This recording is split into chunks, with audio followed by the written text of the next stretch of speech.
Hi, my name is Pamela Mpishi and welcome to my channel.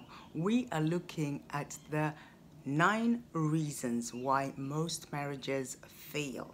So this is part 5, which is kindness. Now listen, if you have not already subscribed to my channel and you've already been watching, I urge you to please subscribe because I am trying to reach 1,000 subscribers and your vote counts. Every vote counts.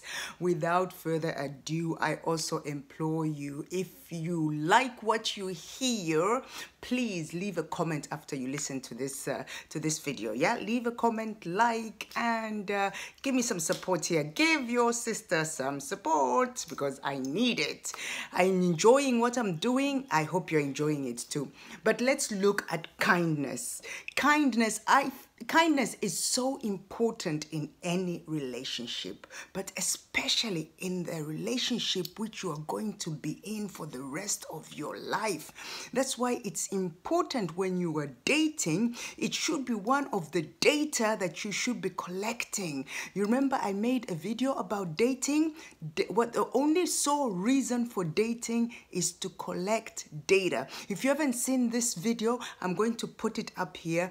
Please check it out. It's important to know the sole reason for dating. Kindness is something that you should look for in a person. I remember on the first date with Chris, I'm married to Chris now for 20 years. And on our first date, I remember sitting there drinking tea with him. Within 20 minutes, I was thinking, he has the most beautiful, kind blue eyes I have ever seen. I want to be his friend.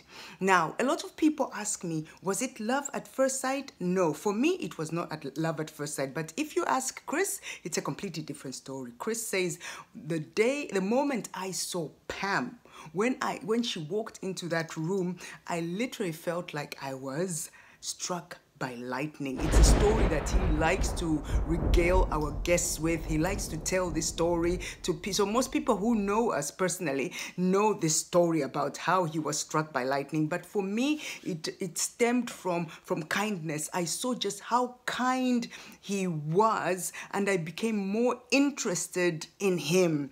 Look, kindness, what comes from kindness? Kindness has a major byproduct, and that byproduct is friendship. When you are kind to somebody, you create this bond that turns into friendship. You want to spend the rest of your life with this person, right? And wouldn't it be great if this person was your best friend too?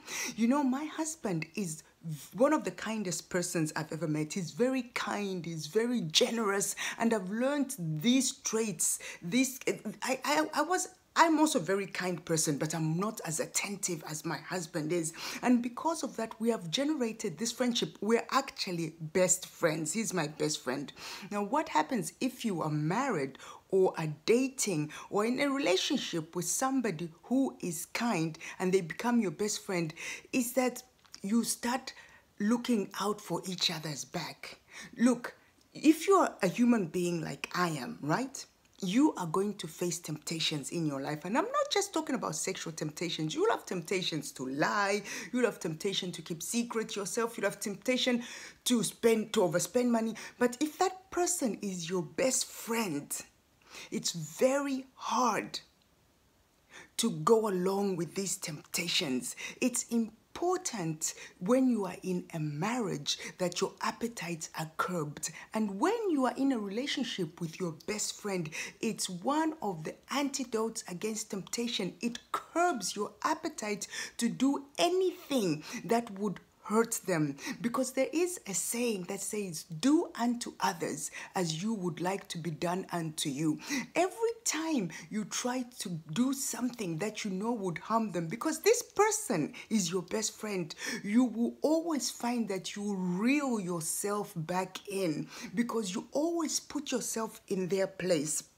Kindness is one of the 9 fruits of the Spirit. I remember when I was very young, when I was small, I must have been like 6, 7 years old. My music teacher was with Mr. Jones, and he taught us this song. For the fruit of the Spirit is love, joy, peace, patience, kindness, goodness, faithfulness, gentleness, self-control.